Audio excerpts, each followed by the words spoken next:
Hello दोस्तों, बात करते हैं वोडाफोन आइडिया लिमिटेड स्टॉक की। और आप देखिए कि थोड़ा सा स्टॉक में गिरावट का माहौल बना है। जैसा हमने कल भी बात की थी, जो खबर आई थी सिंगापुर हाई कोर्ट में इंडिया वोडाफोन के अगेंस्ट अपील कर रहा है एजीआर को लेकर, तो उसका असर आज थोड़ा सा देखने को मिला है। उसका असर भी कह सकते हैं या कह सकते हैं कि जो बिकवाली का माहौल एक बाजार में बना है उसका असर देखने को मिला है। बट ओवरऑल 0.5% के आसपास की गिरावट है आज। इतना मायने नहीं रखती है, क्योंकि आप देखिए कि जिस तरह का बाजार में गिरावट हुई है आज, और वहीं पर वोडाफोन आइडिया का जो स्टॉक है सिर्फ 0.5% गिरा है, तो कोई बड़ी गिरावट नहीं कहेंगे इसे। क्योंकि बाजार जब रैली में था उसके बावजूद भी स्टॉक जो था हमारा वो डंप पड़ा हुआ था। बट आज देखिए आपकी उसके बावजूद भी अच्छा खासा रिस्पॉन्ड किया है इसने। बाजार गिरावट में रहा है, बट इसका जो सपोर्ट जोन बना है वो बहुत मेंटेन किया है इसने, और वो बहुत अच्छी खबर है। तो इस वीडियो में हम बात करेंगे कि क्या इस स्टॉक में खरीदारी अभी भी की जा सकती है या नहीं, और अगर किसी ने बाइंग कर रखी है, लॉस में है, तो क्या वो कितना टारगेट लेके चल सकता है, आगे क्या करना है हमें, सारे क्वेश्चन के बारे में डिटेल में बात करेंगे। बट सबसे पहले अगर आप चैनल पर नए हो तो चैनल को सब्सक्राइब कर लो and hit the bell icon so that you can get the notification on time. And चलिए शुरू करते हैं। तो बात करें वॉल्यूम की, तो देखिए वोडाफोन आइडिया का जो वॉल्यूम रहा है उसमें कमी आई है। आज के दिन की बात करें तो बुधवार को अक्सर ऐसा होता है कि वॉल्यूम में थोड़ी सी कमी आती है स्टॉक्स के, और आज वही उसका असर भी देखने को मिला है। और थोड़ा सा बाजार में जो दबाव रहा है उसका भी असर देखने को मिला है कि 127 मिलियन के आसपास का वॉल्यूम ट्रेड हुआ है बस। और अगर डिलीवरी परसेंटेज की बात करें तो ओवरऑल इसका जो 25% का डिलीवरी परसेंटेज रहता है वो मेंटेन्ड है अभी भी। 25% के आसपास की डिलीवरी मेंटेन्ड है, तो वो बहुत अच्छी बात है कि इसमें जो डिलीवरी परसेंटेज है वो ठीक ठाक है। आप देखिए जैसा मैं कह रहा था कि 3 फरवरी को 450 मिलियन का वॉल्यूम ट्रेड हुआ था, आज 127 128, और 9 फरवरी यानी कल की बात करें तब भी 418 मिलियन का वॉल्यूम ट्रेड हुआ है। तो वॉल्यूम बहुत अच्छा ट्रेड होता है इसमें। आज 127 मिलियन का हुआ है, तो वॉल्यूम में खासा कमी दिखाई देती है यहाँ पे, और उससे कई रीजन्स रहे हैं। ठीक है, तो सबसे पहले हम बात करें कि बाजार गिरा क्यों है हमारा। तो आप देखिए कि बाजार के गिरने के कई कारण रहे हैं। पूरा निफ्टी 50.2% के आसपास डाउन है हमारा, और निफ्टी बैंक 1% के आसपास मान सकते हैं हम डाउन है। निफ्टी सेंसेक्स की बात करें वहाँ पे डाउनग्रेड दिखाई दिया, डाउन दिखाई दिया है हमें। मिड कैप में थोड़ी बहुत ग्रोथ दिखाई दी है हमें, और निफ्टी नेक्स्ट 50 में थोड़ी सी ग्रोथ दिखाई दी है हालांकि हमें। तो ओवरऑल मिक्स्ड इंडिकेटर दे रहा है बाजार हमें इस समय पर। और मिक्स्ड इंडिकेटर देने का कारण क्या है, अब वो देखिए कि FII एंड DII का डेटा देखें अगर, तो FII जैसा मैं बता रहा था कि नेट बायर्स में है अभी, और DII यानी कल की बात कर रहा हूँ मैं, तो DII नेट सेलर्स में है। तो देखिए कि अगर FII ने 1300 करोड़ का माल खरीदा है, वहीं पर DII ने 1756 करोड़ का माल बेचा है। 400-450 करोड़ का नेट हमारा माल बिका है, नेट की बात कर रहा हूँ मैं यहाँ पे। और ओवरऑल ये जो माल बिका है उसकी वजह से बाजार में एक दबाव का माहौल दिखाई दिया था कल भी, और आज का डेटा अगर कल तक आता है हमारा तो उसके ऊपर भी चर्चा करेंगे हम। और वहाँ पर भी आप देखेंगे तो DII बहुत ज़्यादा सेलिंग प्रोसेस में है अभी। और सिर्फ DII ही नहीं, अगर म्यूचुअल फंड को भी देखें तो 5 फरवरी को 1890 करोड़ के आसपास का माल उन्होंने 5 फरवरी को बेचा था। 4 की बात करें तो 1620 करोड़ का माल म्यूचुअल फंड्स ने बेचा था। और आप देख सकते हैं कि FII ने खरीदारी की है, तो FII खरीदारी लगातार कर रहे हैं यहाँ पे, और DII लगातार माल बेच रहे हैं। प्रॉफिट बुकिंग जारी है यहाँ पे हमारे घर के इन्वेस्टर्स के थ्रू। तो वो एक टेंशन वाली बात है, क्योंकि जो एक इक्विलिब्रियम में आ जाता है वहाँ पर नेट सेलर्स के जोन में आ रहा है हमारा जो मार्केट है पूरा, और वहाँ से ही मुझे लगता है कि स्टॉक हमारा दबाव में दिखाई दे रहा है, और वहाँ से दबाव लगातार बना हुआ है स्टॉक में, और वही एक कारण है कि गिरावट का माहौल लगातार बना हुआ है। आप देखिए कि यहाँ पर अगर ये जो प्रोसेस हमारी, ये जो अप्स एंड डाउन है FII और DII के बीच में, अगर ये बायर्स में कन्वर्ट हो जाते हैं तो दोबारा से जो मार्केट है और वोडाफोन का जो स्टॉक है हमारा, दोनों ही बढ़ते हुए दिखाई दे सकते हैं। ठीक है, तो अब अगर वोडाफोन आइडिया स्पेसिफिक बात करें तो 2 बड़ी खबरें आई हैं।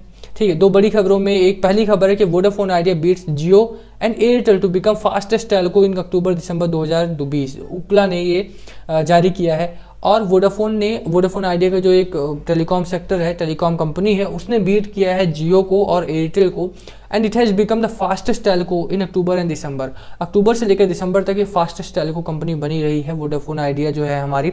तो कुछ पॉजिटिविटी आती हुई दिखाई दी है। ठीक है, और यही पॉजिटिव खबरों की मैं बात कर रहा हूँ कि इस तरह की खबरें आती हैं अगर हमारी, तो हमारा जो स्टॉक है वो आगे आने वाले दिनों में अच्छा खासा एक मूव दिखाएगा। ठीक है, ऐसी खबरों को ही वेलकम करना होगा मार्केट को, ऐसी खबरों के ऊपर ही मार्केट को रिएक्ट करना होगा। इस खबर को मार्केट किस तरह से लेती है इसके ऊपर डिपेंड करेगा कि वोडाफोन आइडिया का जो स्टॉक है हमारा वो कितना आगे जा सकता है। ठीक है, ये खबरें जब भी आती हैं बाजार में तो मार्केट और रिटेल इन्वेस्टर दोनों को एक पॉजिटिवली रिएक्ट करना बहुत जरूरी होता है। बट आप देखिए कि ये खबरें गलत समय पर आती हैं अक्सर। ये अच्छी खबर है और मार्केट हमारा डाउन जा रहा है तो उसका एक नेगेटिव इम्पैक्ट पड़ता है। जब बाजार हमारा यानी जब बजट की रैली होने वाली थी तो उस समय पर भी जो हमारा स्टॉक था वो बेरिश जोन में चला गया था, तो वहां से स्टॉक हमारा बहुत अच्छा खासा नहीं बढ़ पाया। वरना जो बाकी स्टॉक्स रहे हैं हमारे वो बहुत अच्छे बढ़े हैं। बैंकिंग सेक्टर में बहुत अच्छी रैली आई थी उस समय पर, और देखिए कि जो स्टॉक्स हमारे बेरिश जोन में थे, जैसे हमारा IDFC first bank bearish zone में था, वो रैली में पार्टिसिपेट ही नहीं कर पाया। तो वो एक कारण हो जाता है कि वैसा ही इसके साथ भी हो रहा है कि इस समय मार्केट डाउन जा रहा है और खबरें अच्छी आ रही हैं, तो उसका कितना असर पड़ेगा वो आने वाला समय में देखना पड़ेगा। ये बहुत अच्छी खबर है, इसका आप इंतजार कीजिए कि इसका असर किस तरह से होता है। दूसरी अच्छी खबर क्या है हमारी कि आप देखिए कि Airtel, Vodafone Idea and Jio buckle up to bid in 4G spectrum auction. 4G spectrum auction है एक मार्च को 4G का स्पेक्ट्रम ऑक्शन होगा, और वहाँ पर जिसे भी ये मिलता है वो स्टॉक हमारा आगे आने वाले दिनों में बहुत अच्छा खासा एक मूव दिखाएगा। तो यहाँ पर एक चीज़ तो देखो ये है कि स्टॉक मार्केट में हैं आप, तो थोड़ा सा आप रियल लाइफ में पॉलिटिक्स भी होंगे आप, तो ज़्यादा बेहतर रहेगा। आप देखिए कि वोडाफोन आइडिया के ऊपर गवर्नमेंट ऑफ इंडिया ने वैसे ही केस किया हुआ है EGR को लेके, और उसके बावजूद जो जियो है हमारी मुकेश अंबानी साहब की डोमेस्टिक कंपनी है हमारी, तो उसे ज़्यादा एक सपोर्ट किया जाएगा। आप देखिए कि फ्यूचर रिटेल डील में भी रिलायंस को वो डील ऑफर की गई है और उसके लिए हामी भर दी है दिल्ली हाई कोर्ट ने, तो वहाँ पर रिलायंस को एक अपर हैंड मिलता हुआ दिखाई देता है, और यहाँ पर भी मुझे लगता है कि रिलायंस को जियो को एक अपर हैंड मिलता हुआ दिखाई देगा।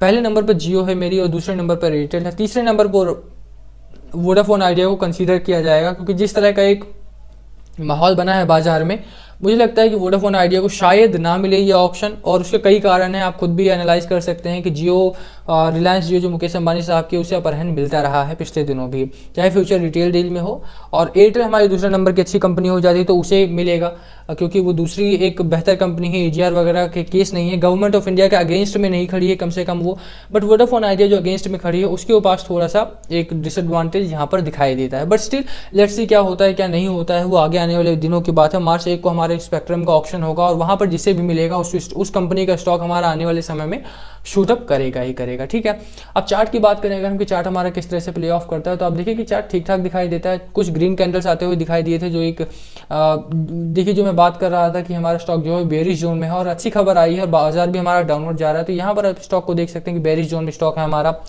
हिस्टोग्राम भी हमारे डाउनवर्ड बन रहे हैं, तो ये थोड़ा सा प्रॉब्लमेटिक बात है। खबरें अच्छी आती हैं तो स्टॉक हमारा बेयरिश जोन में चला जाता है, तो ये अच्छा नहीं होता है, वहाँ पर रैली नहीं हो पाती अच्छी खासी। आज की कैंडल देखें तो शेडो कैंडल बनती हुई दिखाई दी है, 0.5% के आसपास की रैली आई है, और एक जो सपोर्ट जोन हमारा बना था 11 रुपये के आसपास का, 11 रुपये 30 पैसे, 11 रुपये 80 पैसे के आसपास, वो अभी भी मेंटेन है। 11 रुपये 85 पैसे का जो स्ट्रॉन्ग हमारा सपोर्ट जोन बना था वो मेंटेन है, तो ये एक अच्छी बात है। ठीक है, अगर सपोर्ट मेंटेन है तो इसका मतलब है कि इससे नीचे तो कम से कम नहीं जाएगा, और आने वाले दिनों में हमारा जो स्टॉक है वो इससे ऊपर निकलता हुआ दिखाई दे सकता है। तो एक सपोर्ट जोन आपको याद रखना है ये वाला, और एक रेजिस्टेंस जोन की हम बात करें, नियर बाई रेजिस्टेंस जोन जो है हमारा वो 12 रुपये 50 पैसे का मैं बोलूँगा कि आने वाले दिनों में जब भी हमारा अगर ऑप्शन हो जाता है, ऑप्शन के बाद किस तरह की वोलेटिलिटी रहती है उसके ऊपर डिपेंड करेगा कि स्टॉक हमारा किस तरह भागेगा।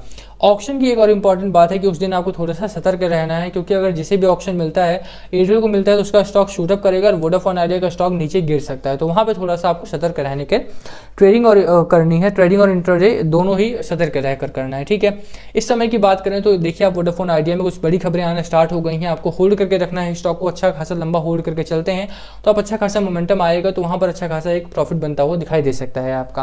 तो होल्ड करने की रेटिंग रहेगी मेरी, अभी भी कुछ अच्छी खबरें आना स्टार्ट हो गई हैं, और बाजार एक बार स्टेबल हो जाए उसके बाद स्टॉक ऊपर भागता हुआ दिखाई दे सकता है। तो इसी के साथ वीडियो खत्म करते हैं। वीडियो पसंद आए तो वीडियो को लाइक करना, चैनल पर नए हो तो चैनल को सब्सक्राइब कर देना, hit the bell icon so that you can get the notification on time. Thank you for watching.